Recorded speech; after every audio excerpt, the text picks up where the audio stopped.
comentar com vocês nesse vídeo sobre a vitória do São Paulo sobre o Água Santa, né? Por 3-0, assim, jogando muito bem mesmo para um time reserva, né? Praticamente um time reserva hoje contra a equipe do Água Santa, depois da conquista muito importante da Supercopa, acho que foi um descanso merecido. Não entendi por que o Alisson estava em campo, né? Já que era um time reserva, não entendi por que precisava jogar o Alisson, né? Não havia necessidade, realmente não.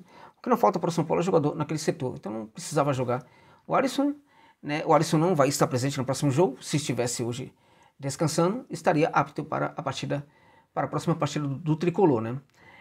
De qualquer maneira, não entendi sua presença. Fez um jogo ali em alguns momentos interessantes, não foi o grande destaque do São Paulo hoje, tivemos outros destaques, mas a gente pode entender que quando ele sai a equipe perde um pouco de rendimento. Acho que não foi por isso, acho que foi em virtude também do próprio contexto do jogo, né? A equipe do São Paulo já vencia com segurança a partida e também o adversário estava tentando, né, dar algumas estocadas ali para pelo menos conseguir um gol, enfim, e aí ficando cada vez mais espaçada, atacando sem muito conforto, né? Enfim, gerando uma tranquilidade para o sistema defensivo do São Paulo e assim por diante. De tal sorte que eu acho que hoje o Alisson não foi um destaque tão importante assim para o Tricolor. Eu não estou descartando aqui o que ele significa para o São Paulo, para essa equipe do São Paulo, um jogador realmente de fato importante, tem a sua importância sim, mas até em virtude disso ele não precisava jogar hoje, tá? De qualquer maneira, a gente teve assim, o que me impressionou nesse São Paulo hoje foi o fato de que a equipe que atuou manteve a qualidade do jogo, né? Então, o mesmo esquema a gente percebe atuando em todas as partidas, a mesma ideia de jogo presente ali nos jogadores, no comportamento dos jogadores, e isso tem acontecido de forma muito positiva com o time titular. Isso tem acontecido também da mesma forma muito positiva com o time reserva, como aconteceu hoje. Então, muda jogador, sai jogador, entra jogador. Este São Paulo do Carpini está jogando da mesma maneira. Isso é muito importante, tá? É um traço importante que mostra o controle do técnico sobre o elenco. Quando vários jogadores entram e conseguem praticar a mesma proposta, a equipe consegue praticar o mesmo esquema tático, isso significa que o técnico está mandando muito bem em fazer com que os jogadores interpretem com qualidade e relevância as suas ideias. Isto é algo elogiável hoje para o técnico do São Paulo, o Thiago Carpini, né? Olhando para a equipe, né, praticamente o goleiro não teve ali, praticamente não foi utilizado, não teve problemas para o goleiro Jandrei. A gente tem essa primeira linha aí que precisa falar muito dessa primeira linha do São Paulo hoje, né? Composta pelo Moreirinha, pelo Ferrarese, o Alan Franco e também o Patrick, né? Eu diria para você que dessa linha, o pavoroso, teve um pavoroso? Teve o Patrick, né? Horroroso, na verdade. Precisa aproveitar a oportunidade, né? Não pode desperdiçar uma oportunidade como essa. Hoje é impressionante como um jogador consegue ser tão cansado assim, né? Como é que um jogador consegue, gente, numa partida dessa em que, enfim, o adversário era praticamente ali um adversário que não dava tanto trabalho assim para aquele lado do campo. Um garoto novo ainda, um garoto de 21 anos de idade, né? Parecendo um veterano, cansado, sem fôlego, sem coragem, sem ousadia, não atacava o fundo do campo. Enfim, assim, é impressionante, né? Ele me lembrou em alguns momentos ali, vamos lá, alguns laterais, né? Tipo o lateral do Corinthians atualmente, né? Na verdade que se aposentou, o Fábio Santos, né? Que era um jogador que não conseguia atacar o fundo, quando atacava não conseguia voltar.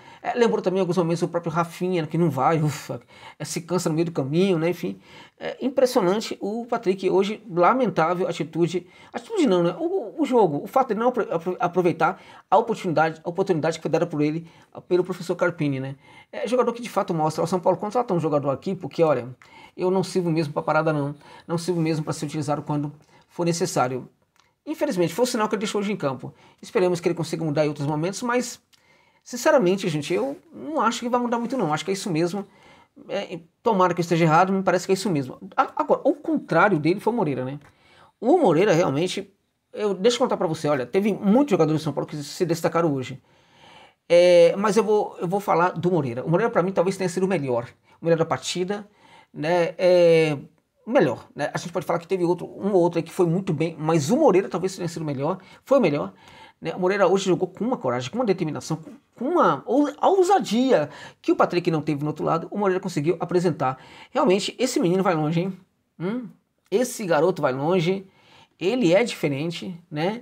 realmente muito acima da média, fez um jogaço, muita coragem, sabe, atacando os espaços, voltando, tá, na hora certa também, não deixou ali o corredor desocupado, né, não sobrecarregou volantes, né, não sobrecarregou o Alisson, enfim, muito interessante o Moreira, foi um grande destaque. O Ferrarese foi outro grande destaque, né, jogou muita bola, tecnicamente é um jogador, ufa, que jogador espetacular, né, calmo, né, técnico, né, elegante e tal, precisar sempre estar na sua boa condição física. Estando na sua boa condição física, ele vai ser um grande zagueiro aqui no futebol brasileiro. Para mim, o Ferrarese é até superior ao cara que fez o gol hoje. Foi importante para ele fazer um gol, né? O Alan Franco, mas para mim o Ferrarese está acima do próprio Alan Franco, tá?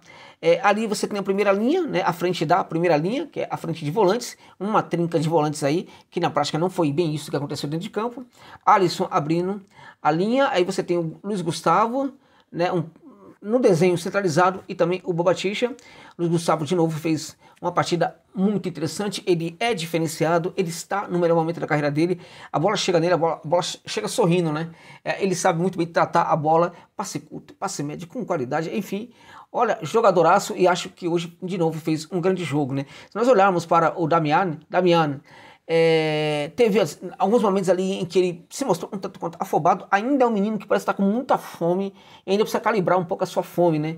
Agora, ele fez o golaço e fez aquele gol não somente por causa do grande chute e da qualidade que ele tem no arremate. Arremata muito bem esse menino, tá, gente? Ele vai fazer muitos gols pelo São Paulo. Eu falava isso pra vocês, que esse garoto faria muitos gols pelo São Paulo, né? E agora, ele também fez o gol não somente por causa do arremate, ele fez o gol porque ele estava atacando o espaço lá na saída de jogo do adversário, né? Então ele estava pressionando ali, né? Ele subiu muita marcação para pressionar, acabou tendo aquela bola ali no erro de saída da equipe do Água Santa e não pensou duas vezes, arrematou pro gol mesmo, né? Se estivesse um pouco mais intimidado, se fosse menos ousado, tentaria fazer o passe, voltaria a bola para trás, tal. O Damian não tem isso não, meu irmão. Ele pode chutar, ele vai chutar mesmo. Espere, porque esse gol não foi um acidente. Vai acontecer muitos desses gols na temporada. Bobadilla, para mim, é alto nível, tá? Neste momento, em alguns momentos se mostram tanto quanto tal, enfim, parece que tá faltando alguma coisa, é normal, tá faltando mesmo, ainda está se adaptando ao São Paulo. O técnico também precisa dar uma força, precisa colocar mais para jogar também, na minha opinião, né? Porque quando ele entrou ele foi bem, acho que no outro jogo até foi melhor do que esse, de certa maneira, né? Mas o golaço, foi um golaço que mostra muito bem o que ele é, né? Aí você tem, abrindo a última linha, a linha de ataque, você tem ali o Eric, né, que assim, teve momentos de altos e baixos. Também, uma coisa que eu vi no Bobadilla, eu vi também no Eric, né? Um jogador que parece que tá com muita fome também, né? Uma vontade de acertar, uma vontade de ter ali uma grande carreira no São Paulo. Isso certamente tá no Eric. O Eric é um jogador que, ao contrário do que as pessoas pensam, ele é muito inteligente.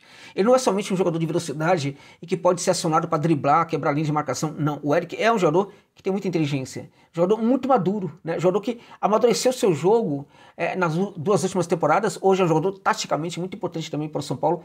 O técnico Carpini vai descobrir isso dia a dia nos treinamentos, né? E pode ter certeza que ele vai bancar muito mais o Eric, porque ele vai se apaixonar pelo Eric, como muitos de vocês também vão ao longo dessa temporada, né? O Juliano Galopo, né, que teve altos e baixos na partida. Galopo, assim, quando o Galopo é colocado na ponta esquerda, aí ele é colocado de centroavante, aí no próprio jogo volta para o meio de campo e tal. Ou seja, quando você aciona o Galopo para jogar em várias posições, você precisa requerer que o Galopo esteja numa boa condição física. Ele consegue fazer várias posições muito bem, mas ele precisa estar bem fisicamente. Parece que não tá. Parece que não tá tão bem fisicamente, parece que tá com... Não somente bem fisicamente, mas parece que tá com dificuldade para se entrosar com outros jogadores da equipe do São Paulo neste momento. Agora o Galopo é um jogador especial, que também vai responder muito bem. Não fez uma partida ruim, não. Só não foi tão bem como outros jogadores foram. Ferreirinha, para muita gente, foi o destaque do São Paulo. Para mim foi um dos destaques, sim.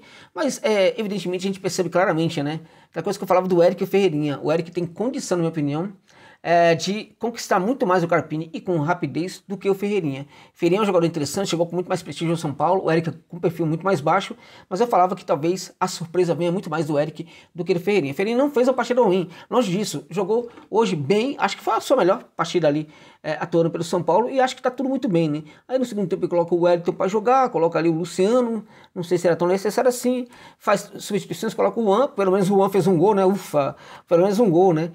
Quando ele entra ali, aí você tem o Galopo sendo deslocado para o meio de campo, colocou também o Poçante Nicão, né? Sempre Nicão com muita vontade, a vontade assim do outro mundo, né?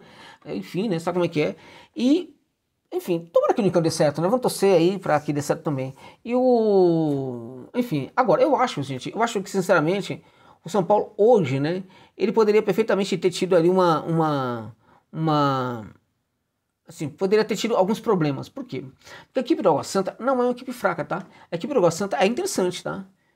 A equipe aqui da Grande São Paulo é uma equipe interessante, é uma equipe que tem jogo, uma equipe dura, uma equipe que tem um jogo físico bastante relevante, uma equipe que quando sai na frente do marcador dá muito problema para os seus adversários, tende a controlar bastante o jogo quando sai na frente do seu marcador. A Água Santa não é uma equipe qualquer, tá? Então o São Paulo hoje já jogou com o time reserva contra o time eco. Não, jogou com o time reserva e foi muito bem contra um bom time aqui, dentre os times menores aqui do futebol paulista, né? Certamente no segundo tempo cai um pouco o ritmo do São Paulo em virtude da junção de duas coisas, né? O time da Água Santa busca fazer pelo menos o primeiro gol para ver se consegue ali ter uma vida fácil e também em virtude do fato de que o São Paulo tinha uma leitura de que o jogo já estava praticamente ganho, então os esforços foram muito menores, né? E também com as muitas alterações que foram feitas pelo técnico Carpini ali no segundo tempo. Então, acho que foi uma vitória importante que mostra que o técnico está com controle sobre o elenco, o técnico está fazendo o elenco jogar, está fazendo os jogadores entenderem qual é a proposta. São Paulo só dando notícias boas para os seus torcedores e torcedoras, pelo menos neste começo de temporada. E acho que sim, a gente podemos falar isso com toda certeza. O Carpini é certamente um dos responsáveis pelos torcedores e torcedoras de São Paulo estarem, neste momento, tendo muita felicidade. Esperemos que seja assim durante toda a temporada de 2024 e que o São Paulo consiga muitos outros títulos nessa temporada também. É isso.